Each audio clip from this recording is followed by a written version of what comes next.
Vamos a recordar primero, antes de seguir con lo que estábamos, hacer una breve introducción recordando algunas cosas de lo que fue la clase pasada. Vamos a tratar de empezar siempre recordando los puntos claves anteriores de lo que vimos antes de empezar otro tema.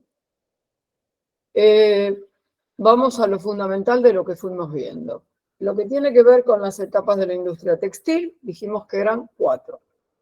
La primera etapa era la obtención de la materia prima. La segunda etapa era la hilandería, tercera tejeduría y cuarto acabado o terminaciones, ¿sí? Recuerden siempre que en cada una de esas etapas siempre se produce alguna transformación. En la primera, que es la obtención de materia prima, digamos que de cómo obtengo la materia prima natural o sintética, tengo que llevarla al estado en que la voy a poder utilizar como realmente fibra textil. La segunda etapa, tengo que la materia prima se convierte en hilado, que es algo continuo, que es lo que yo voy a usar para después hacer el tejido.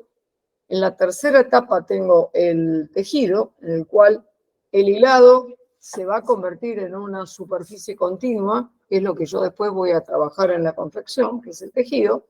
Y por último, lo que baja, digamos, en la tejeduría es el tejido crudo, lo que baja de máquina, y en la cuarta etapa, que es la de los acabados textiles o terminaciones, yo lo que voy a hacer es la tela o el tejido bajado de máquina, transformarlo en tejido terminado con los procesos que haya que hacerlo para convertirlo en el tejido que yo quiero.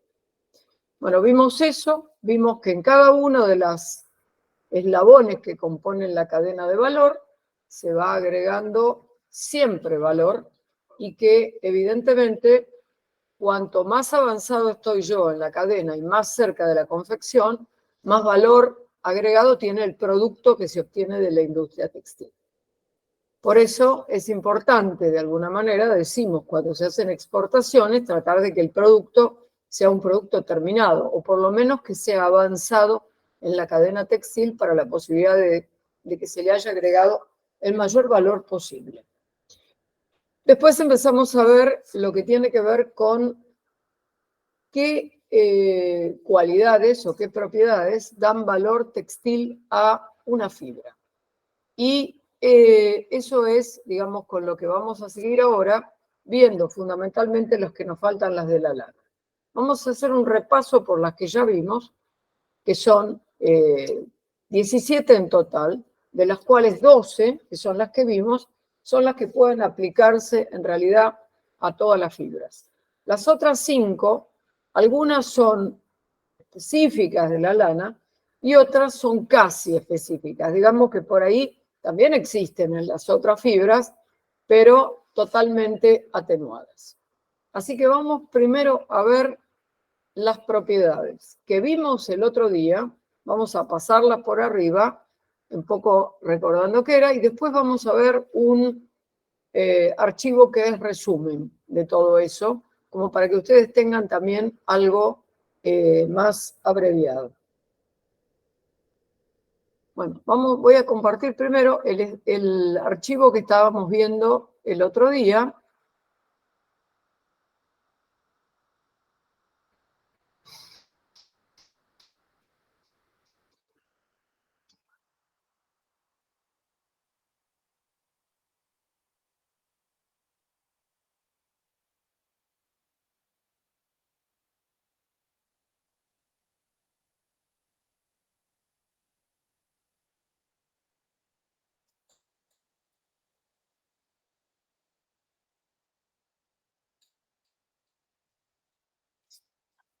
Avísenme cuando está ya en pantalla.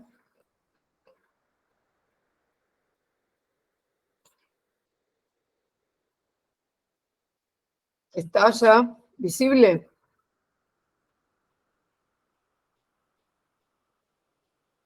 ¿Lo tienen ya en pantalla? Sí, profe. Sí. Bueno.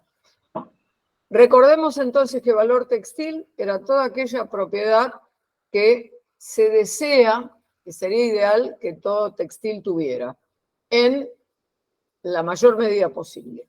Algunos lo tienen más, otros lo tienen menos, unos tienen más unas propiedades que otras, pero, digamos, sabemos que la lana es la que más reúne de todas estas propiedades. Vimos la capacidad de hilatura como primera propiedad, que era la posibilidad de que una fibra textil sea transformada en hilado para luego ser tejido, y vimos características de algunas fibras en especial.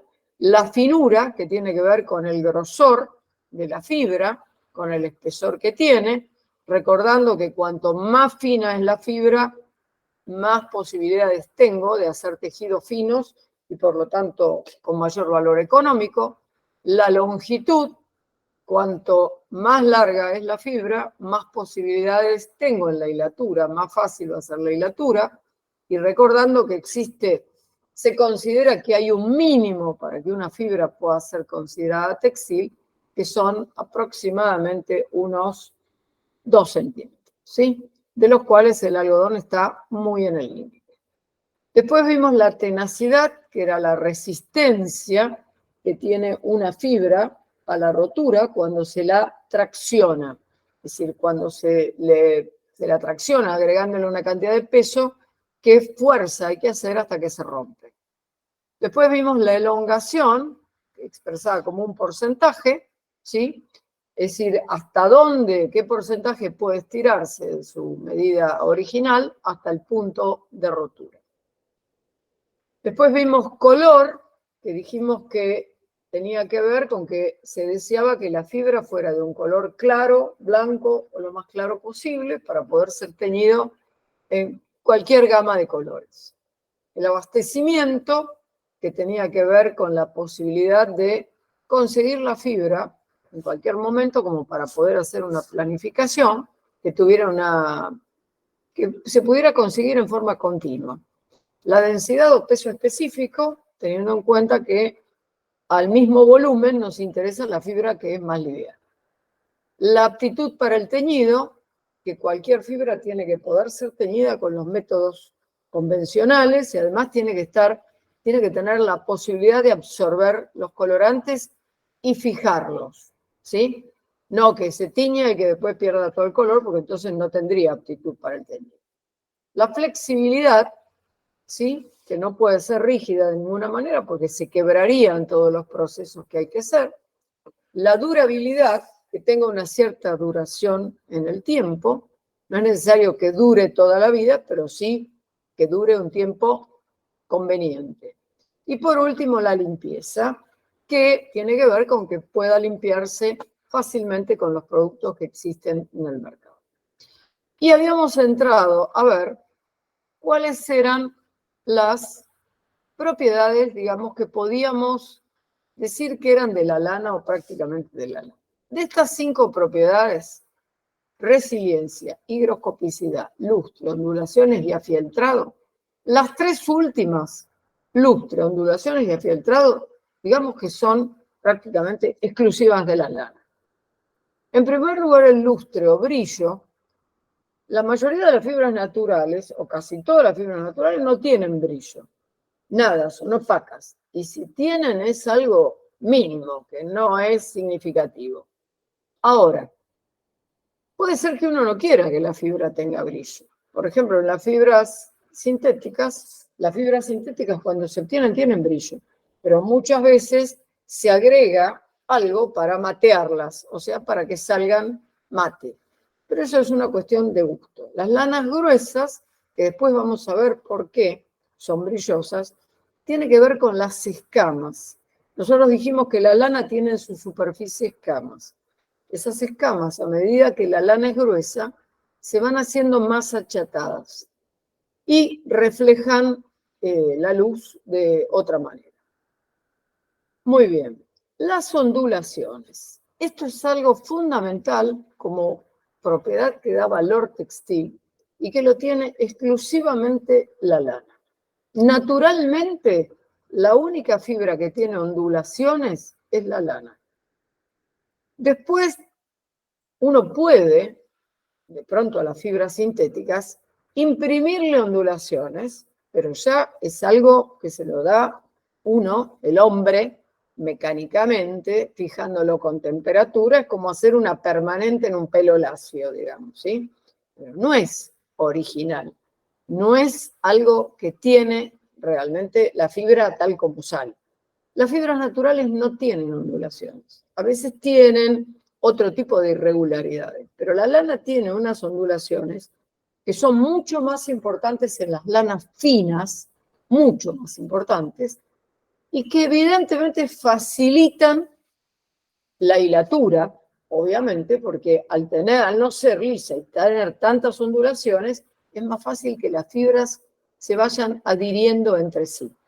Y esto que habla del llenado de la prenda, tiene que ver con el volumen que le da la prenda. Y al mismo tiempo, esas ondulaciones generan una cámara de aire, ¿sí?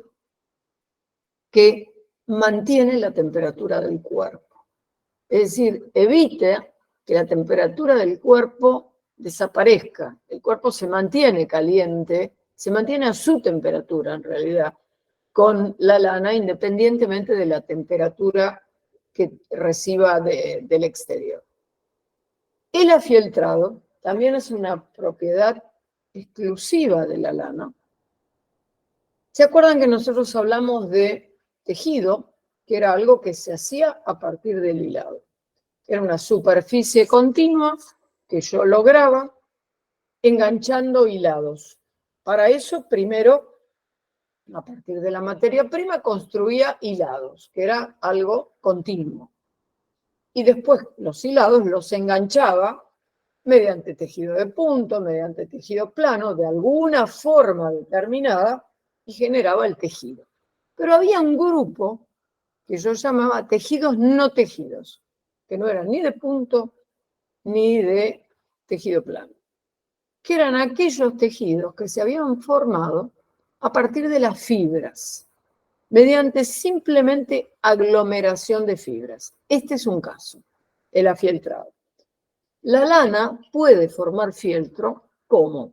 Tratándola en un medio líquido, con algún jabón fuerte, con agitación, o sea, con movimiento y con una cierta cantidad de tiempo.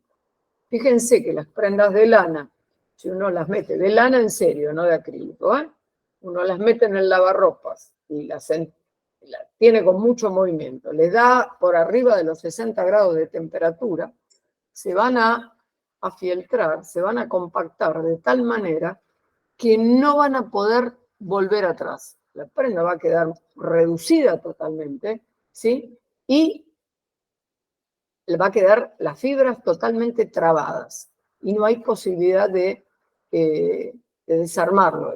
Eso se puede hacer con las fibras y si ustedes ven, hay muchas, hay inclusive marcas que se dedican a hacer fieltro y hay prendas hechas todas de fieltro donde no hay costuras, no hay nada, donde se van armando las mangas, los cuerpos, afieltrando, o sea, aglomerando de alguna manera directamente la fibra de lana.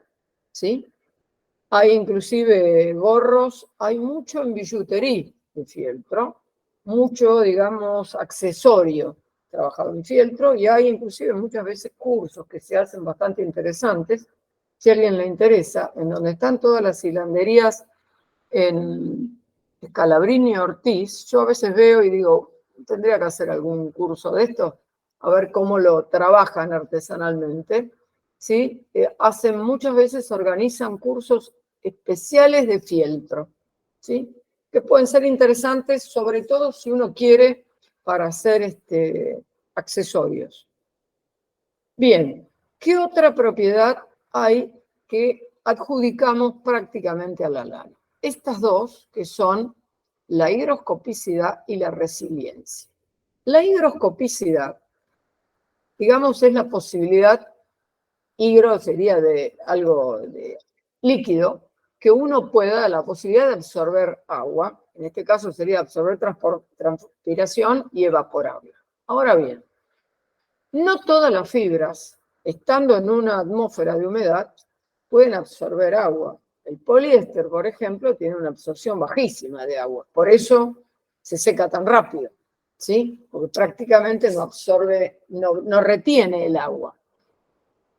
La lana de todas las fibras textiles es la que más absorción de agua tiene. Si uno se la deja en una atmósfera de mucha humedad, puede llegar a absorber hasta el 30% del peso en agua, ¿sí?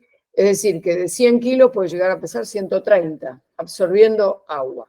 Ahora, para hacer la comparación de cuánto absorben de agua las distintas fibras, lo que se hace es tener una atmósfera estándar, condiciones estándar de temperatura y humedad, para poder hacer todos los ensayos de las distintas fibras y que puedan ser comparados en cualquier laboratorio de cualquier lugar del mundo. Es lo que se dice de condiciones estándar, 22 grados centígrados y 65% de humedad. Todos los laboratorios textiles tienen que estar en esas condiciones. En esas condiciones se mide lo que se llama reprise o regain de una fibra, que es lo que absorbe de agua la fibra en esas condiciones. En esas condiciones, la lana absorbe un 17% de su peso en agua. Y en cambio, por ejemplo, el algodón absorbe la mitad, un 8,5%. De pronto el nylon puede llegar a absorber un 5 o 6%, el poliéster un 0,5%, o sea, muy, muy bajo, ¿sí? Evidentemente, esa higroscopicidad que tiene la lana, esa posibilidad de absorber agua o líquido en general, es lo que la hace también muy fácil de teñir, con los colorantes que le corresponden, que en el caso de la lana son colorantes ácidos, ¿sí? Con características ácidas. Pero tengan en cuenta que la higroscopicidad en la lana se la considera una propiedad de la lana porque realmente es la única que tiene tan alta posibilidad de absorción de agua. Y con respecto a la resiliencia, dice que es la propiedad específica de fibras elásticas y flexibles como la lana y la seda. La seda es bastante resiliente, no tanto como la lana, ¿sí? El lino y el algodón, por ejemplo, y el rayón, dice acá también, no son resilientes en sí mismos, pero pueden tratarse químicamente para darles posibilidad de que se arruguen. La lana naturalmente es resiliente. Y tengan en cuenta que siempre la resiliencia no tiene que ver con la resistencia a la tracción, no es traccionar agregando peso, es estrujar, ¿sí? Apretar con la mano, estrujar y ver qué pasa cuando yo suelto. Si se vuelve al estado anterior o no. La resiliencia es eso, la posibilidad de volver al estado anterior sin que haya diferencia. Voy a dejar de compartir acá y voy a volver. Es decir, cuando hablamos de resiliencia, de lo que yo estoy hablando es de esto, ¿sí? De comprimir, hacer esto, ¿sí? Comprimir y soltar. No tiene nada que ver con esto, ¿eh? Esto es tracción. Esto es cuando yo le estoy haciendo fuerza y digo, a ver qué tenacidad tiene una fibra y tiro a ver hasta dónde aguanta para romperse. Eso es tenacidad. Cuando yo hago esto y estrujo y suelto y quiero ver cómo quedó después de eso, lo que estoy viendo es si tiene o no tiene resiliencia. La lana es, de acuerdo a todo esto que nosotros estamos viendo, la fibra textil por excelencia. Hoy en la última parte de la clase, nosotros vamos a ver, yo les voy a dar una serie de valores de qué está pasando con la producción de las distintas fibras en el mundo y les voy a pedir a ustedes que saquen porcentajes, pero que se acuerden cómo sacar porcentajes, si no lo vemos, y vean todo esto que estamos hablando, que de repente la lana es fabulosa y todo lo demás. ¿Cuánto representa la lana en la producción mundial? Porque uno se imagina que siendo algo tan maravilloso como fibra textil, tendría que representar un porcentaje importante, ¿sí? Cosa que van a ver que no sucede.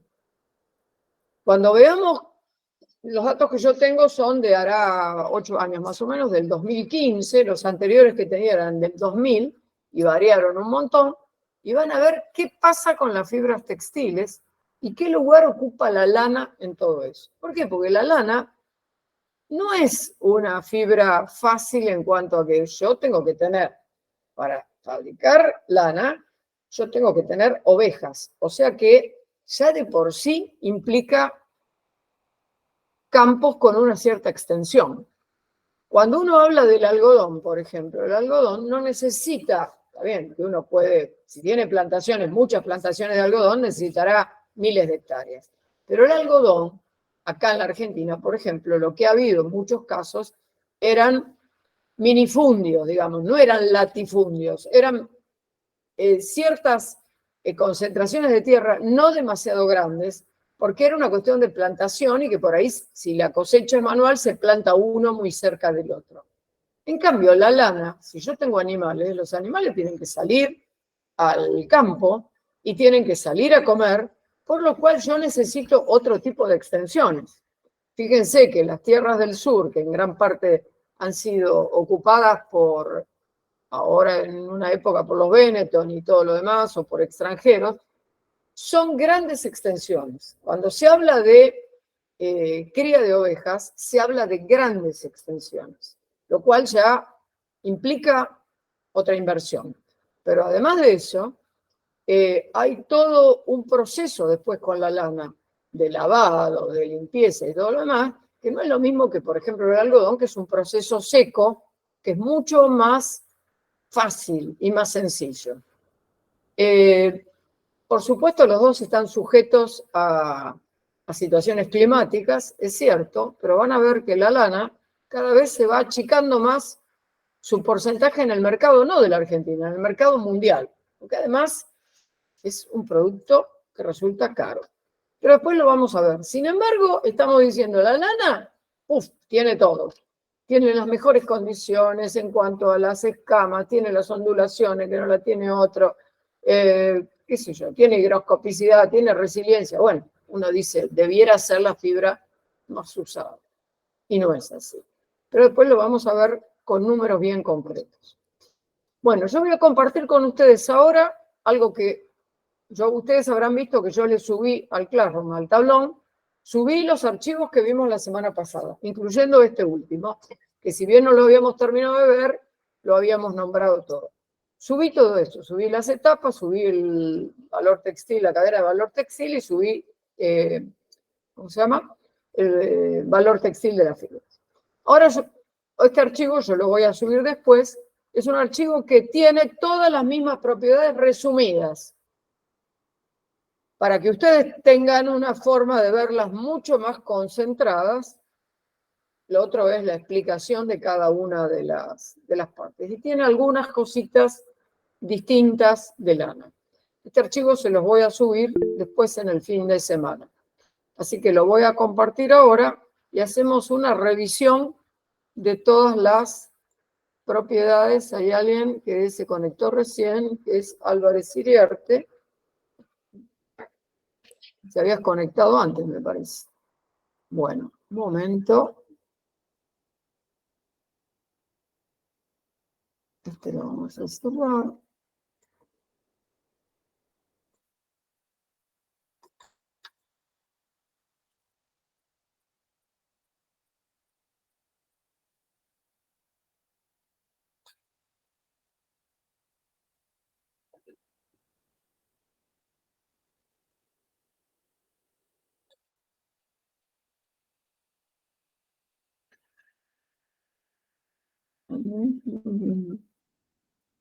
Esperen que algo pasó. Un momento, Un momento que algo pasó y no sé por qué. Estoy duplicada. Un momento. Algo pasó cuando quise compartir. Así que vamos a verlo.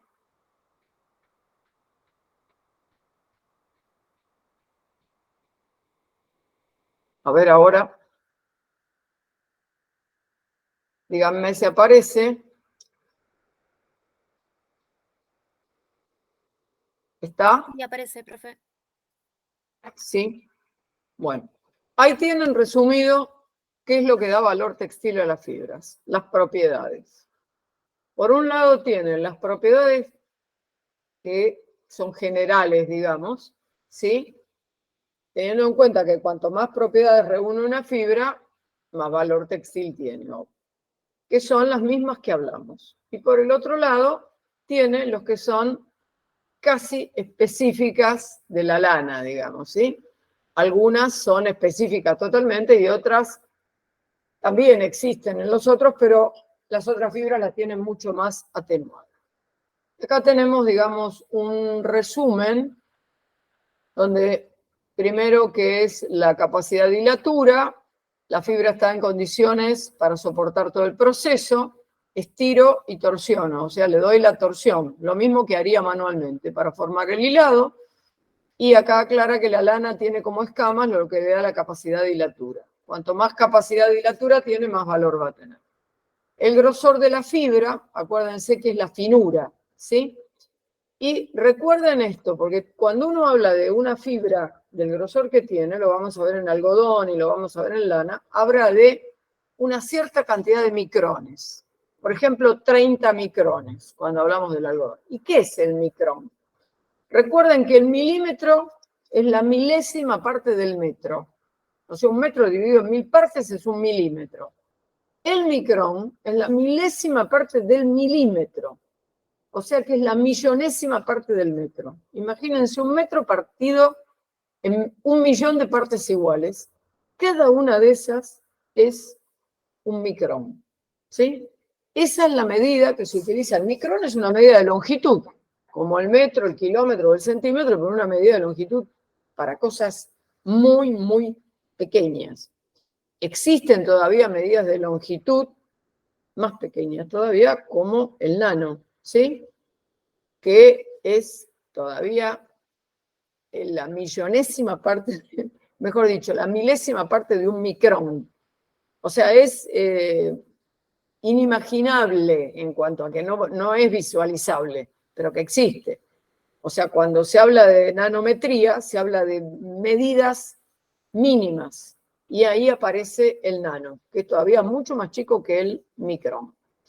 Bien, entonces, es la finura, es la medida de longitud que usamos para medir el espesor de la fibra. Tengan en cuenta siempre que más fina, más posibilidades económicas. La longitud, como mínimo 2 milímetros, ¿sí? El algodón de la India es del 2,5, más o menos, está bastante en el límite, y de repente el pelo de ciervo rojo tiene 2 centímetros, no más, pero es una fibra de una gran calidad. Y lo que tenemos que tener en cuenta, que lo ideal, ¿qué sería? Que finura y longitud fueran juntas, que la fibra fuera lo más fina posible y que al mismo tiempo tuviera el mayor largo posible. No se da siempre. Es lo ideal, pero no se da. Después la tenacidad, que es la resistencia, ¿sí? La resistencia a la tracción. El color, que tiene que ser lo más claro posible, para que pueda tener más posibilidades de teñido, sobre todo en colores claros. Esto es abastecimiento. Está relacionado con el numerito de acá arriba, ¿no? Obviamente. Yo lo cambié esto porque esto estaba hecho en otro orden distinto. Tiene el mismo orden ahora que ustedes tienen en el detallado. Acá lo tienen todos los nombrecitos y una descripción más cortita. Y en el otro tienen una descripción un poco más larga. El abastecimiento, que tiene que ser continuo para que se pueda hacer una planificación. El peso que tiene por volumen es el peso específico, la densidad. ¿Sí? Siempre me va a interesar, si dos fibras tienen las mismas propiedades, la que sea más liviana. ¿Sí? Si tiene el mismo volumen, la que pese menos es la que me va a interesar. La capacidad de teñido con los productos del mercado. Esto es la flexibilidad, si va a estar sometido a un gran número de maquinaria, tiene que soportarlo. La durabilidad, cuánto dura a lo largo del tiempo. La limpieza, ¿sí? Y las de la lana. En esto está aclarado acá algunas cosas que en el otro no están. Por ejemplo, lo de resiliencia creo que está bien en el apunte general. La capacidad de absorber agua En condiciones estándar, acá aclara que la lana absorbe el 17%. Nosotros vamos a ver después qué quiere decir esto de reprise o regain de una fibra, que es justamente la capacidad de absorber agua en condiciones estándar. Por ahora solo lo vamos a mencionar de la lana, porque la lana es como la vedette en esto, que absorbe el 17%. Pero después vamos a ver que cada fibra tiene su regain, ¿sí? Y que tiene que ver con la comercialización. No puede traer, cuando yo compro una fibra, una cantidad de agua mayor que el regain que está permitido, ¿sí? Porque si no, entonces yo metería, antes de vender un lote de algo, lo metería en una atmósfera de muchísima humedad, haría que se cargue de la mayor cantidad de agua y entonces vendo más agua que fibra. No, cada fibra tiene una tasa legal, que es el porcentaje de agua que está permitido, que tiene que ver con esto, ¿sí? Que después lo vamos a ver específicamente. En el caso del algodón, la tasa legal es el 17%. Lo de las fibras con brillo ya lo hablamos, y lo que aparece acá es las ondulaciones de la lana. ¿Qué pasa con la cantidad de ondulaciones que tiene? Ustedes agarran un pelito de la lana, un pelo, y en 1 centímetro, si la lana es una lana fina, tienen 30 ondulaciones como eso que se ve ahí en 1 centímetro. O sea, tienen como si fuera un resorte totalmente comprimido, a tal punto que estiran la fibra, y la fibra tiene una longitud que no es lo que se ve, es mucho más larga. La longitud de la fibra se toma por el largo una vez que está estirada, puesta toda derechita. Esa es la longitud de la fibra. Ahora, la lana gruesa, en 1 centímetro, tiene aproximadamente 2, 3 ondulaciones, no más que eso. Quiere decir entonces que la lana fina tiene una cantidad de ondulaciones por centímetro que generan una cámara de aire fantástica y un aislamiento del cuerpo, que por eso son tan abrigadas. Por eso la lana merino, a pesar de ser finita, cuando es lana realmente merino, y más la merino australiana, que es la más fina de todas, tienen la posibilidad de tanto abrigo, ¿sí? Eso que se ve ahí, que es como un resorte, imagínenselo, no sé, entre 10, 20, 30 de esas ondulaciones en 1 centímetro, y realmente es un montón, ¿sí? Bien. Este resumen, vamos a dejar de compartir. Voy a cerrar el archivo. Y voy a volver acá. Bueno, esto yo se los voy a subir después, ¿sí? Al tablón, como siempre. Ustedes en algunas cosas van a tener archivos, en otras no, porque yo no tengo archivos de todo. Hay algunas cosas que realmente hago la explicación y prefiero que ustedes tomen nota de los puntos claves. Cuando no haya archivo de algo, yo les voy a decir, de esto no hay archivo, anoten las cosas fundamentales, porque después los cuestionarios van a tener que ver con todo esto, ¿sí? Después que nosotros terminemos, la semana que viene vamos a empezar con algodón y lana. Por lo pronto con algodón. No sé si lana será la semana que viene o la otra. Después que terminemos con algodón y lana, ahí vamos a decir qué fibra textil van a preparar ustedes para la clase especial, la búsqueda. Si a ustedes les interesa alguna fibra en especial o algún tema en especial de la industria textil, no tengo problema que me lo planteen. Si no, decido yo, digamos, cuál fibra le toca a cada uno. Después pondremos una fecha para eso, y cuando ustedes hagan la exposición por Zoom, tienen que tener también un resumen hecho en Word que se pueda subir a la plataforma como para compartirlo con todos. Bien, vamos a seguir entonces con la clasificación de las fibras textiles, ¿sí? ¿Cómo se clasifican las fibras textiles? Nosotros hablamos siempre de que había dos grandes grupos, las naturales y las manufacturadas. Tengan en cuenta que en las manufacturadas interviene la mano del hombre. En las fibras que no son manufacturadas también interviene la mano del hombre, porque si no, es decir, tendríamos la oveja solamente, no tendríamos el suéter de lana.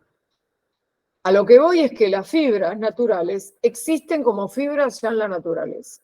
Las manufacturadas, para existir como fibras, tienen que haber hecho un proceso de transformación que depende del hombre para convertirlas. Las sintéticas no existirían si no se hubiera hecho determinadas combinaciones en laboratorio. Y las regeneradas se destruye un componente natural para transformarlo en otra cosa que pasa a ser la fibra de la cual nosotros estamos hablando.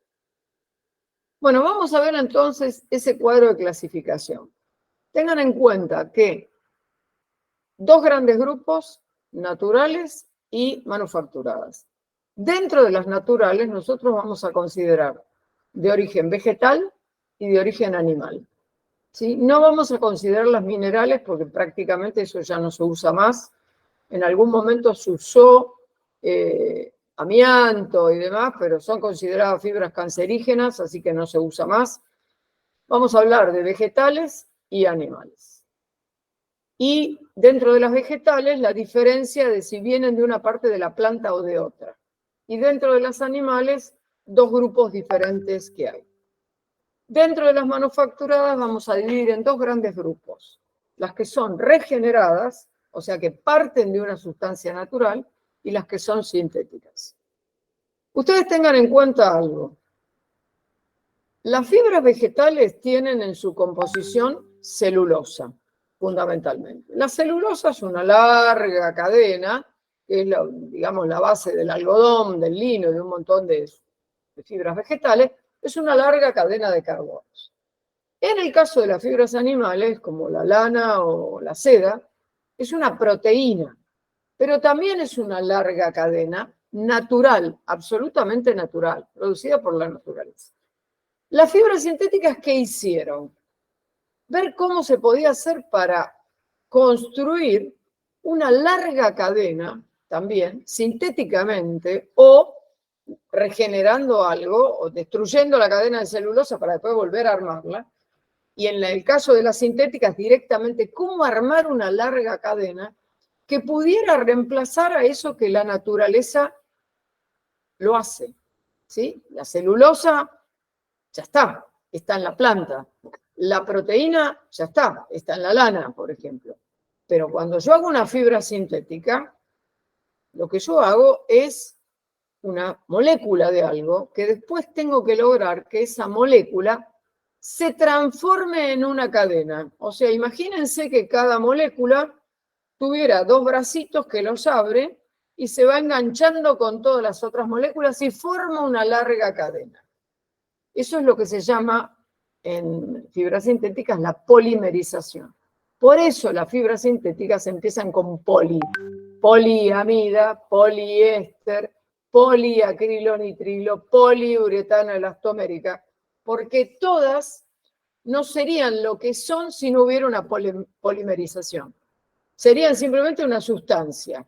Yo haría un éster de no sé qué, haría una amida de algo. Para que yo haga un poliéster, tengo que hacer que esas fibras, esas moléculas, perdón, que obtuve, se vayan uniendo y formen una larga cadena. Eso es lo que construye la fibra textil. Eso es lo que le da la característica de fibra textil. Entonces, vamos a empezar viendo cuál sería la clasificación. ¿Sí? Voy a compartir con ustedes el cuadrito, que después lo voy a subir,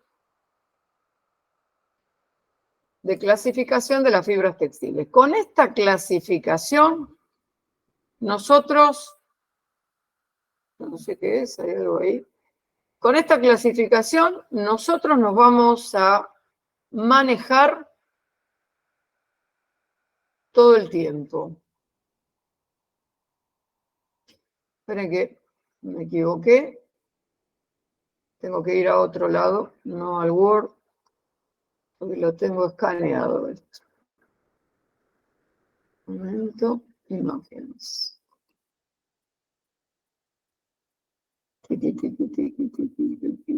Clasificación de fibras textiles. Acá.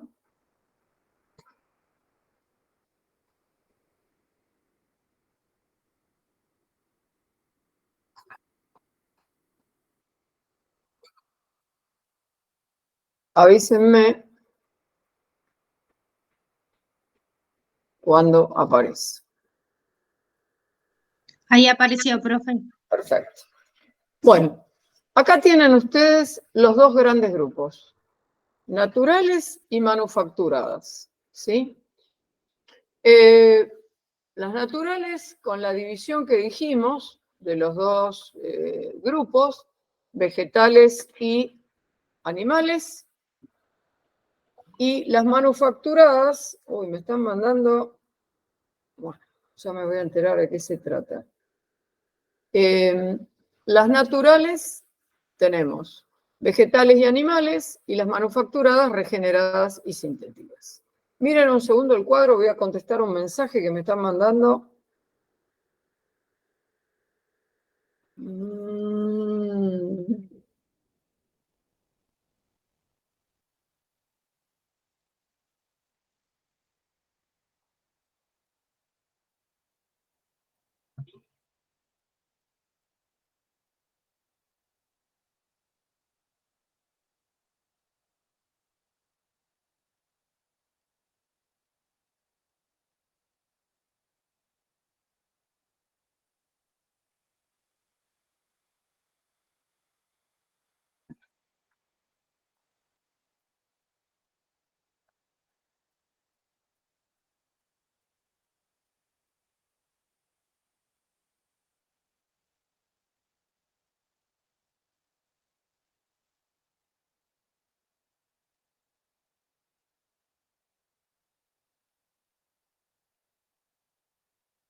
Bueno, vuelvo.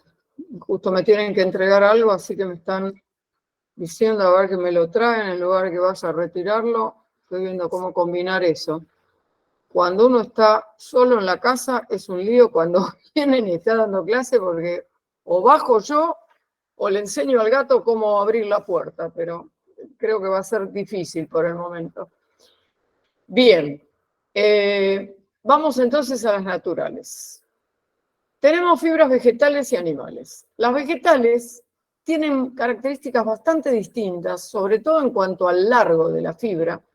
Depende de qué parte de la planta provenga, ¿sí?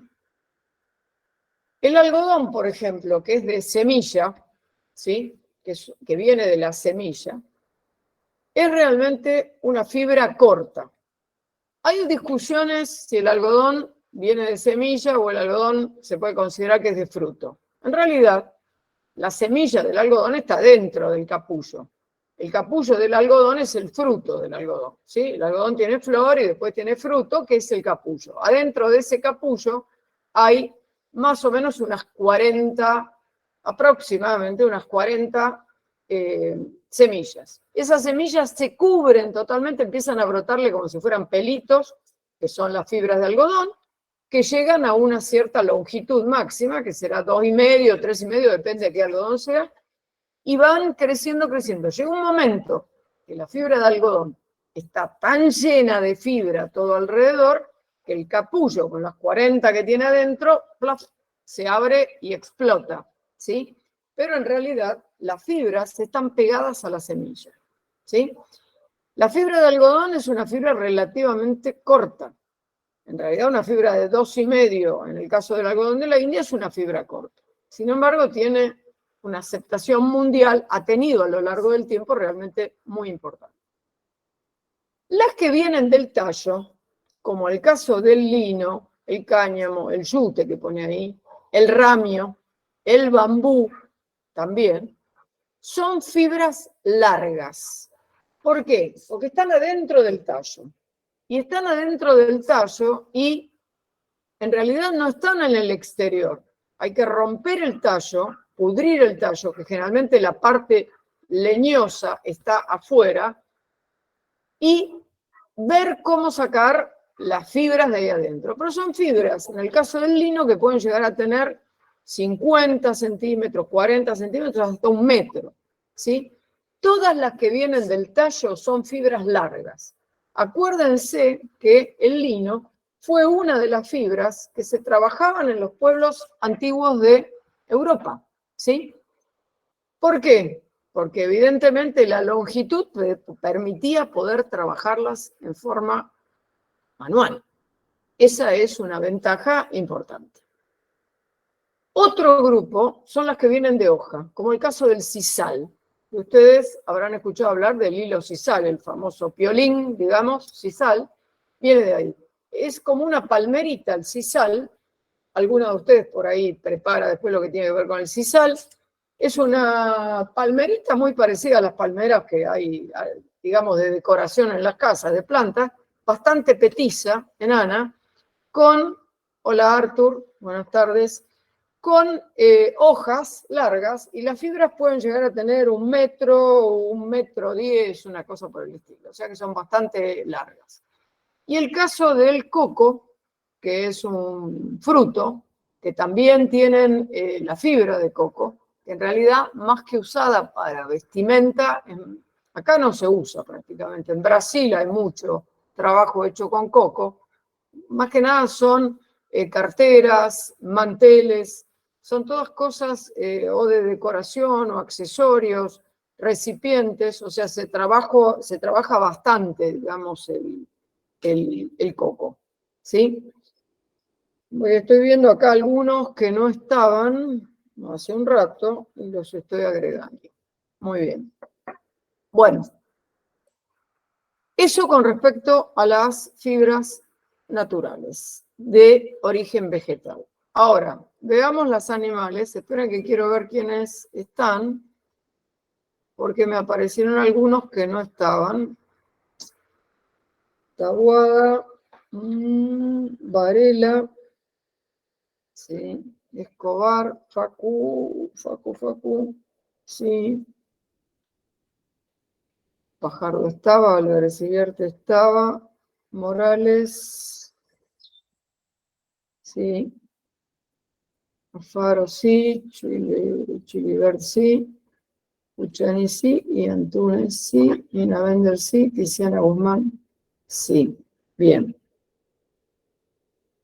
Muy bien. Hay alguien que me saludó antes y no lo veo acá. Acá está Arthur. Listo, ya está. Ya los localicé porque es medio complicado estar dando clase y estar mirando también quiénes están y quiénes no están por el tema de las asistencias. Porque de alguna manera el CETIC me han ofrecido entrar a la clase, tomar asistencia, y yo prefiero manejarlo yo directamente. Bien. A ver. Voy a dejar de compartir y voy a volver otra vez porque...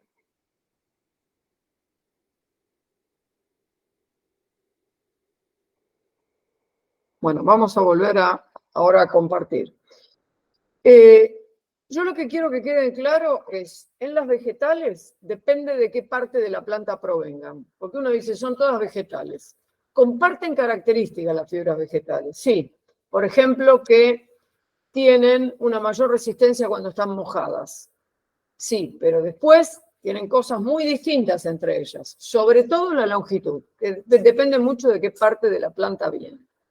Las fibras animales se van a dividir en 2 grupos, que son las fibras que consideramos pelos y las fibras que son secreciones. Esos 2 grupos, que son los que aparecen en el cuadro, que ahora después vamos a volver otra vez, marca una gran diferencia. Los pelos son todos pelos de mamíferos, ¿sí? Que crecen sobre el cuerpo y que hay muchos que pueden ser utilizados en la industria textil. Dentro de esos pelos está el conejo, el camello, la cabra de Moir, la cabra de Kashmir, qué sé yo, el ciervo rojo, la alpaca, la vicuña, el guanaco, la llama. Todo eso es pelo, se lo llama pelos. Hay una sola fibra, que es pelo también, que se le da un nombre especial, que es el pelo de la oveja. A eso es lo que nosotros llamamos lana. No le vamos a decir lana a la lana de llama, a la lana de piguña, la lana de alpaca, como dicen en algunos lados. No. Lana para nosotros va a ser solamente lo que proviene de la oveja. O sea, el pelo de oveja. ¿Por qué? Porque tiene características totalmente distintas. El resto de los pelos no tienen flexibilidad, son fundamentalmente medulares, no tienen la estructura dentro de corteza, no tiñen como tiñe la lana. La lana es un pelo totalmente fuera de registro, digamos, ¿sí?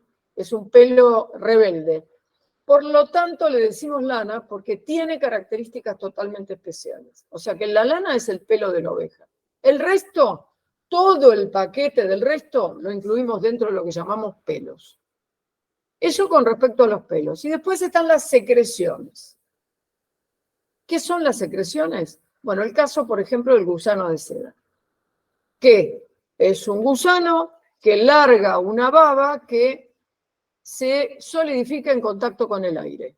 Y entonces se genera un hilo continuo, que es el hilo de seda, que puede llegar a medir 1500 metros si no se corta, ¿sí? Entonces, ese hilo de seda es el único filamento continuo que existe en la naturaleza y que después la industria copió para hacer las sintéticas y las regeneradas. ¿Qué mecanismo usa el gusano de seda? Y prácticamente hace lo mismo llevado a la maquinaria para alargar lo que sería el filamento continuo. Después, cuando veamos fibra sintética, vamos a ver que en realidad lo que hicieron fue copiar a la naturaleza, por supuesto llevándola a una cosa mucho más sofisticada. Pero en realidad el gusano no tiene nada de sofisticación, digamos que lo hace naturalmente, y el aire solidifica naturalmente el hilo de seda. Lo que pasa que si el gusano sigue todo su curso, el gusano tiene que terminar siendo mariposa o polilla, porque en realidad es más una polilla que una mariposa, con lo cual rompe el capullo. El gusano en un momento determinado empieza a enrollar alrededor de su cuerpo todo el hilo que va segregando, y eso forma el capullo, la pupa, que es eso blanquito que parece un maní gigante, digamos, y en un momento determinado, cuando llegó a su etapa de crecimiento, rompe y sale volando. ¿Qué es lo que hay que evitar? Para que la seda quede, el hilo de seda quede entero, hay que matarlo al gusano. Por eso se cocinan en agua, casi hirviendo. El otro día estuve viendo un video muy interesante de un lugar en España donde se sigue manteniendo la tradición, un video que está en internet que me pareció genial, que viene de generaciones y generaciones, donde hacen todo manualmente. Bueno, es maravilloso cómo hacen desde la obtención de la seda, cómo alimentan, cómo hay que quebrar las hojas de mora para que coman mejor, cuánto crecen del tamaño original la larva, en peso se va, no sé, como 9000 veces más grande. Es impresionante la diferencia. Hay que matarlo al gusano, hay que cocinarlo, digamos, como para que el gusano quede adentro y yo pueda sacar el hilo todo entero. Por eso, Gandhi, en la India, estaba a favor del cultivo de algodón y no de la seda, porque implica matar animales, ¿sí? Pero bueno, si yo quiero el filamento continuo, no me queda otra alternativa, digamos. Siempre hay algunos que Tengo que dejar que vivan, porque si no, ¿quién va a poner los próximos huevos para los siguientes larvas? ¿Sí? Esto es, yo tengo que seguir generando gusanos de seda, por lo tanto, alguien tiene que poner los huevos, digamos, para las larvas siguientes. Pero la seda en sí se obtiene matando al gusano, para poder obtener la seda completa. No quiere decir que si se rompe el capullo no pueda servir. Sirve, pero no tiene el mismo valor comercial. Bueno, vamos a hacer un pequeño corte de unos minutos, así tomo un poco de agua y un té, y volvemos a encontrarnos. Son y 35 y 45, nos juntamos de nuevo, ¿ok? ¿Está? Yo apago micrófono y cámara y en 10 minutos nos volvemos a juntar. Así prepárense algo para sobrellevar lo que resta. Bueno, nos conectamos de nuevo. Vamos a seguir con la clasificación de las fibras textiles. Vamos a ir de nuevo al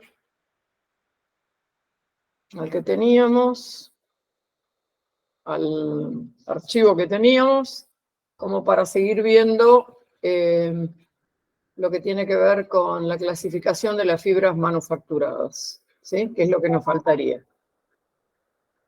Ay, me están volviendo loca hoy con los mensajes. Bueno, perfecto. Bueno, me tienen que entregar algo y bueno, no tengo otra alternativa. Muy bien. Bueno, vamos a compartir entonces nuevamente el archivo y vamos a ver. Lo tengo ya acá. Muy bien.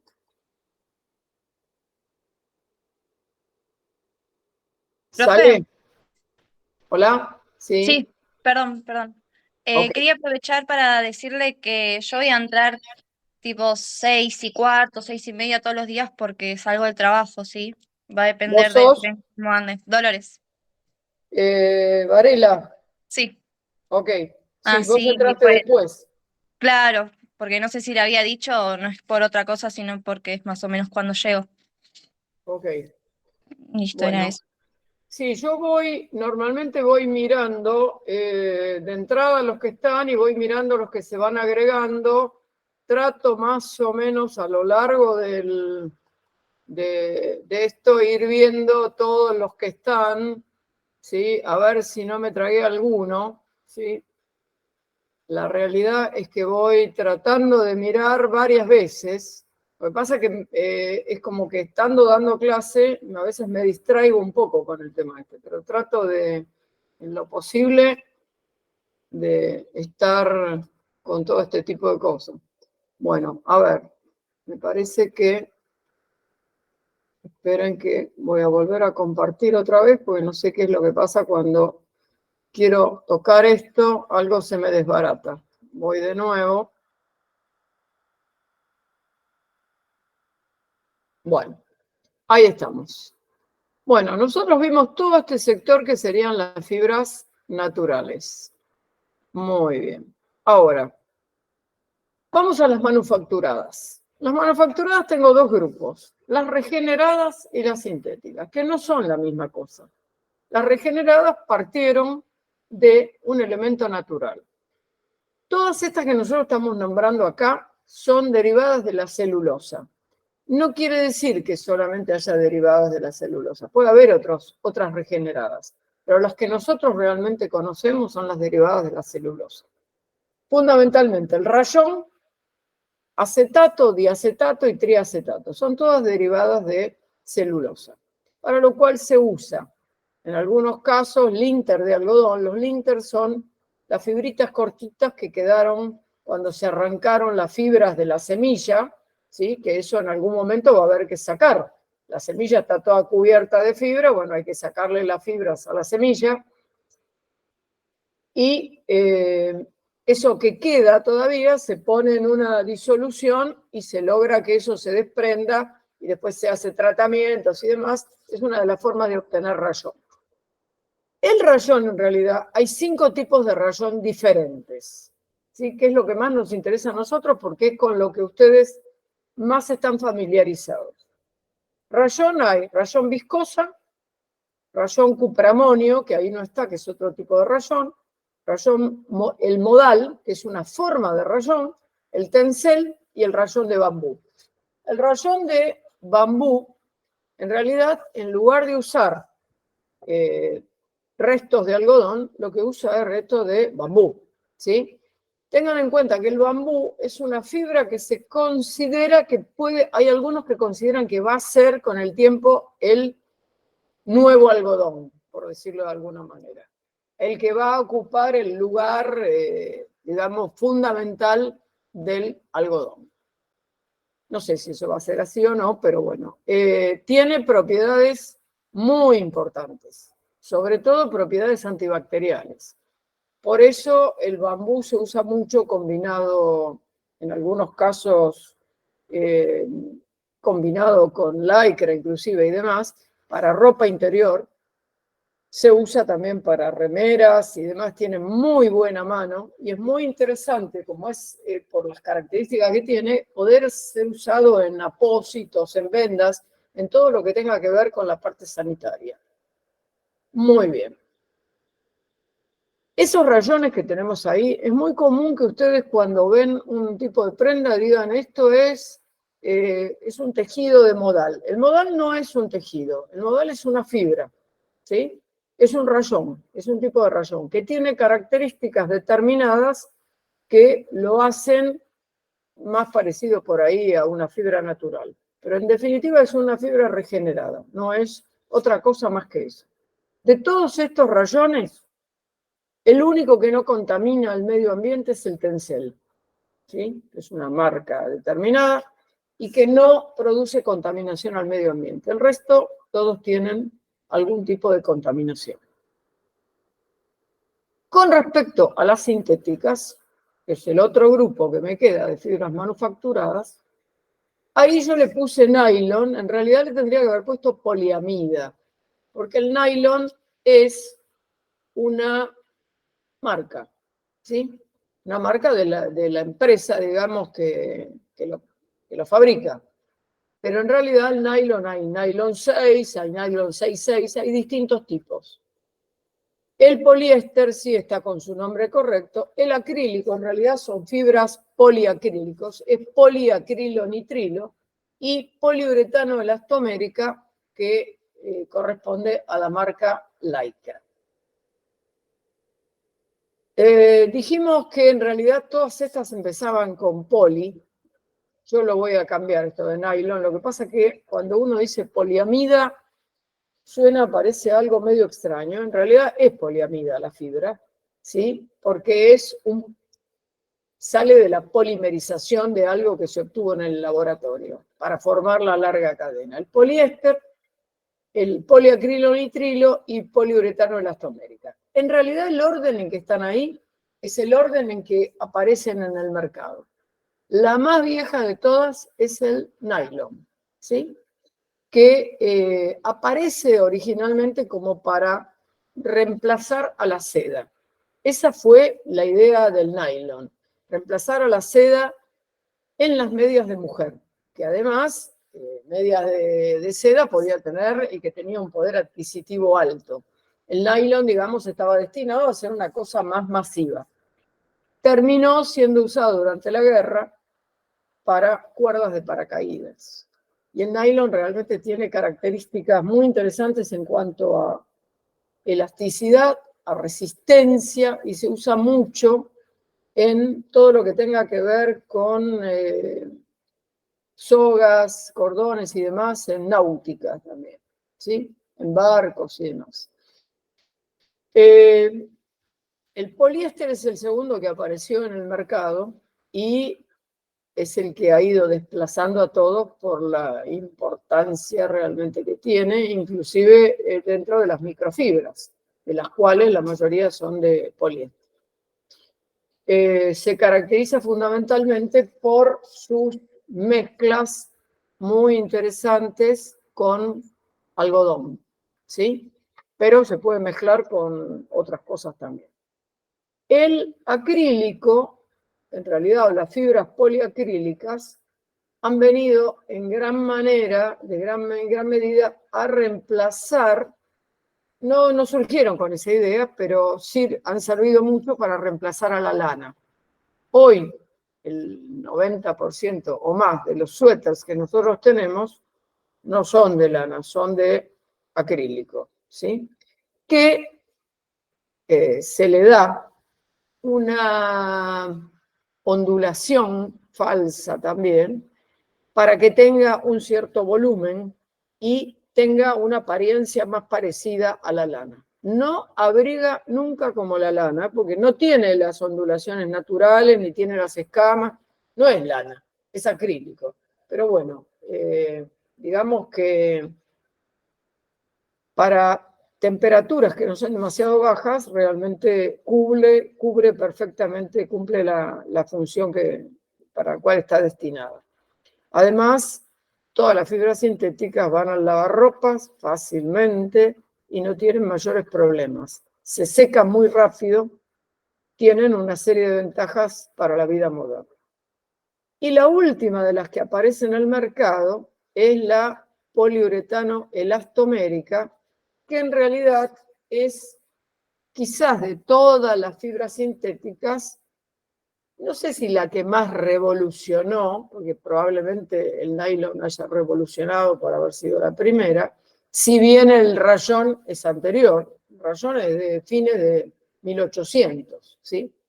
Que en realidad es casi descubierto buscando otra cosa, bueno, se termina encontrando el rayón, el conde de Chardonnay es el primero que hace este tipo de descubrimiento con el rayón, y después, bueno, tarda un tiempo hasta que aparece a nivel industrial, pero es la más vieja de todas.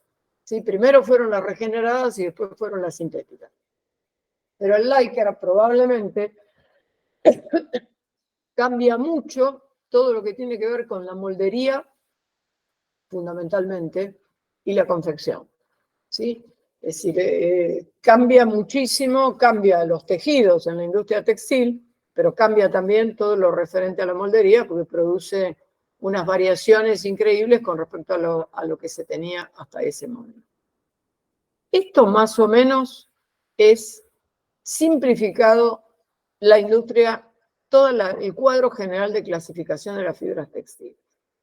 Nosotros de esto vamos a ver el algodón, vamos a ver la lana, una de animal, una de vegetal. Ustedes van a preparar sobre otras fibras de las que están acá, algunos pelos, algunos de hoja, algunos de tallo.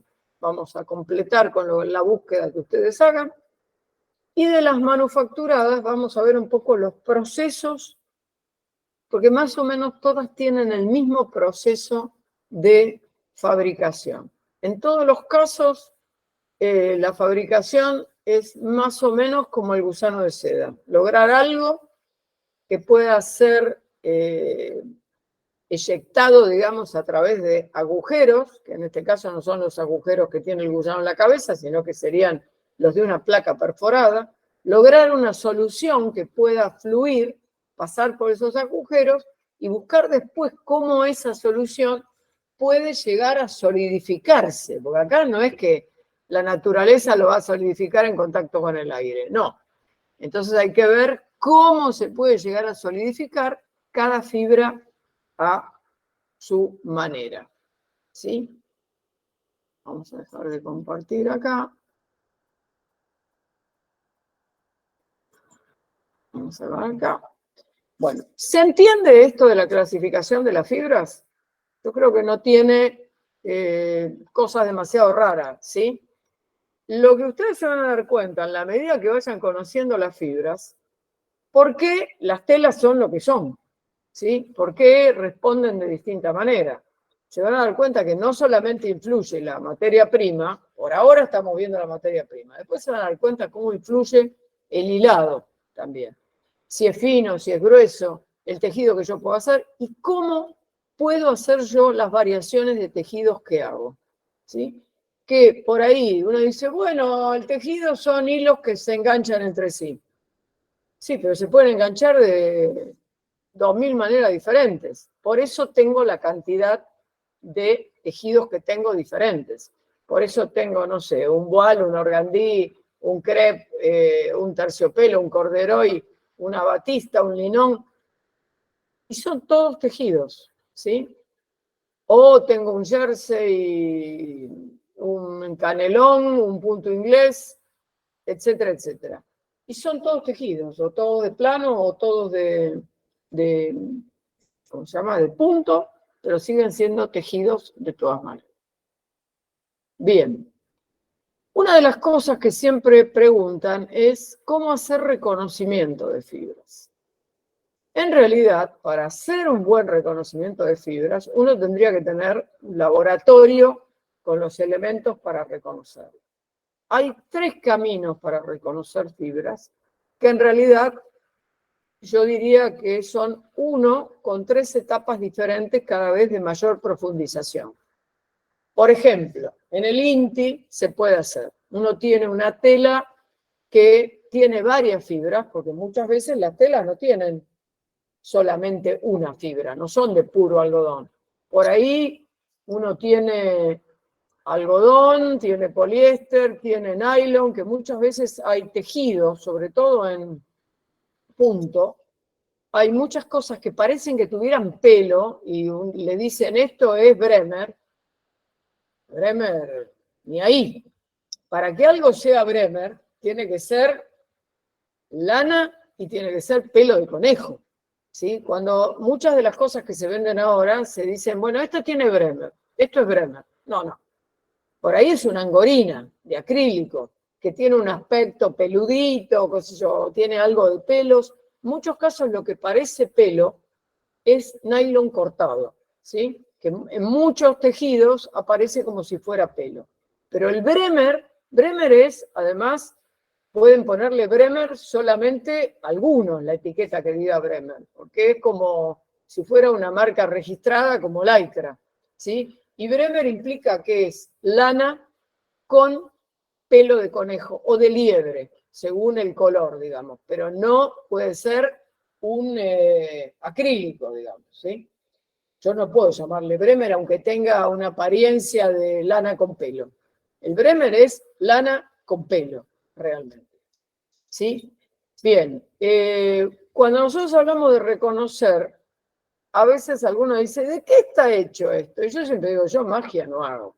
La bola de cristal no la tengo. No es que uno mira algo, lo toca. Puede uno al tacto por ahí tener idea de si tiene sintético o no tiene sintético, pero hoy todo lo que es sintético tiene una mano que no es la mano que tenía hace 40 años atrás, que el sintético parecía plástico.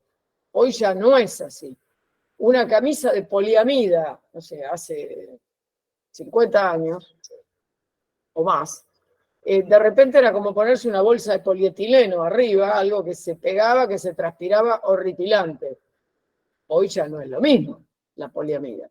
Es decir, han ido sufriendo transformaciones y el tema de las microfibras, que en definitiva son sintéticos, con un espesor mínimo, cada vez más chico que un pelo, digamos, humano, siempre se pensó que la seda era, wow, lo más fino que se podía encontrar. No, hoy ya las microfibras superan cualquier tipo de finura. Y todavía lo que se va a llegar a hacer, que ni nos imaginamos hoy. Pero ya hay fibras que pueden camuflar, que pueden cambiar de color, que pueden adaptarse a la estructura de lo que tienen al costado. Hay cosas que creo que todavía vamos a sorprendernos un montón. Con respecto al reconocimiento, la primera cosa que uno puede hacer para orientarse es quemar. Sí, no es que va a incendiar la prenda, pero digamos que va a quemar algunas fibras, ¿sí? Siempre el quemar nos da una primera orientación entre fibras naturales y fibras manufacturadas. Si algo quema con olor a papel quemado, que en realidad es celulosa quemada, estamos hablando de fibras naturales vegetales. Si algo tiene el olor del pelo quemado, como cuando uno, no sé, está cocinando y se quemó con el mechero de la cocina o lo que fuera, eso es, de alguna manera, lana o algún pelo, ¿sí? Evidentemente ahí hay un componente animal, por algo es el olor a pelo quemado. Y el olor a papel quemado tiene que ver con fibras naturales vegetales. Si son sintéticos, me va a aparecer la quemadura totalmente formando bolita, porque solidifica como si fuera un plástico. En realidad es un plástico, ¿sí? Entonces voy a tener otro tipo de quemadura totalmente distinto. Además, los sintéticos, hay tablas para reconocer cuáles largan humo blanco, cuáles largan humo negro, cuáles dan olor a vinagre porque tienen de repente acético, ¿sí? Que en definitiva el ácido acético es vinagre, o sea, tienen determinado tipo de composición. Yo no en lo que estuve pidiendo no tiene esas tablas, no tiene sentido que yo le dé una tabla de reconocimiento porque ustedes, salvo que decidan incendiar el CETIC, no se van a poner a quemar y quemar y quemar y quemar. Pero por lo menos, yo lo he visto hacer en el INTI, ellos hacen una primera búsqueda, supónganse con una mezcla de fibras en un tejido, para dónde apuntan, para lo natural, para lo sintético, y a partir de ahí hay una segunda instancia de reconocimiento de fibras que tiene que ver con el microscopio. Un microscopio estamos hablando que tiene por lo menos entre 300 y 500 aumentos, no un microscopio caserito, porque no veo un pomo, ¿sí? Si yo más o menos ya estoy orientada y veo ahí en el microscopio, yo veo, por ejemplo, la fibra de algodón se ve cuando nosotros hablamos de que forma circunvoluciones, que hace como vueltas y demás, se ve perfecta, que es una cinta achatada que va haciendo como espirales, la ven, pero no se puede creer lo que uno está diciendo porque es algo mínimo. Lo mismo la fibra de lana, con las escamas o las ondulaciones que tiene, se puede ver perfecto en el microscopio. El microscopio me da una definición muy exacta. Y yo tengo además otra tercera posibilidad, o que sería ya un análisis de tipo químico, ¿sí? Donde hago una seguidilla de análisis sabiendo qué componente disuelve cada fibra textil. O sea, cada fibra se disuelve con algo determinado.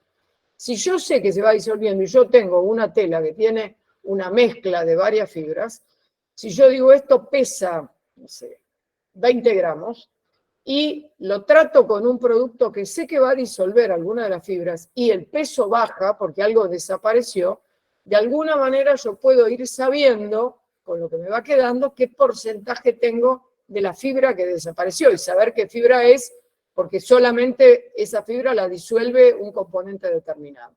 Ir haciendo toda una seguidilla de disoluciones hasta definir exactamente la composición. Eso sería hacerlo químicamente, ¿sí? Tengan en cuenta que esto de usar un disolvente para una sustancia determinada es un poco lo que yo hago con las telas de Deboré. El Deboré, que quiere decir devorar de alguna manera, es como que en el Deboré hay un producto que yo aplico que se come una de las fibras. El Deboré no es que tiene una... Si yo tuviera una tela hecha con una sola fibra, me quedo con el agujero directamente. Se supone que para hacer Deboré yo tengo que tener una tela que tenga distintas fibras, una de las cuales puede ser atacada y destruida por un producto, devorada, digamos, por un producto que yo le voy a aplicar. Entonces yo estampo, ¿sí? En lugar de estampar con color, estampo con este producto que se va a comer una de las fibras. Esa es la parte que ustedes ven en el dibujo con transparencia. Bueno, eso es cuando yo tengo un producto que se come una de las fibras. Yo eso lo puedo hacer también para reconocimiento de fibras, en la medida en que me voy haciendo una seguidilla de destrucciones como para poder hacerlo. Bueno,